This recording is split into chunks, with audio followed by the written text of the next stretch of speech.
Alors dans cette nouvelle vidéo, je voulais parler de la méditation pour essayer d'expliquer un peu comment ça fonctionne. Et ça pourrait être utile pour les personnes qui voudraient s'y adonner, qui n'ont pas d'indication, qui, qui se demandent comment ça fonctionne. Donc. Et donc pour ce qui est de la posture, donc je vais parler de la méditation que je connais, hein, c'est-à-dire Zazen. Pour ce qui est de la posture, je vous invite à aller regarder sur internet comment il faut se positionner. C'est pas très compliqué. Et donc pour commencer, je voulais établir cette distinction entre pensée et pensée discursive. Donc qu'est-ce que c'est que la pensée? La pensée, on pense tout le temps en réalité. La méditation, c'est pas vouloir arrêter les pensées. En revanche, la pensée discursive, qu'est-ce que c'est? C'est revenir sur ses propres pensées et réfléchir dessus, on va dire, et les alimenter. Donc ça, justement, on s'abstient autant que possible de le faire durant Zazen.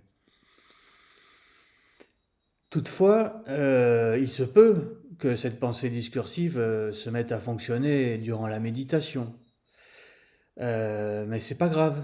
En fait, l'essentiel de la méditation, c'est de rester assis et silencieux.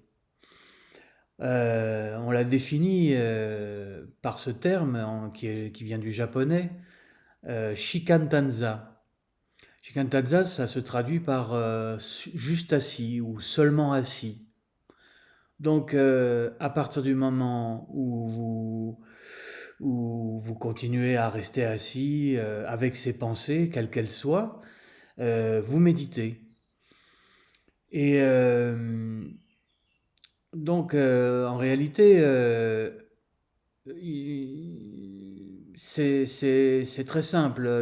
L'effet de la méditation ne vient pas de ce qu'on essaiera de faire euh,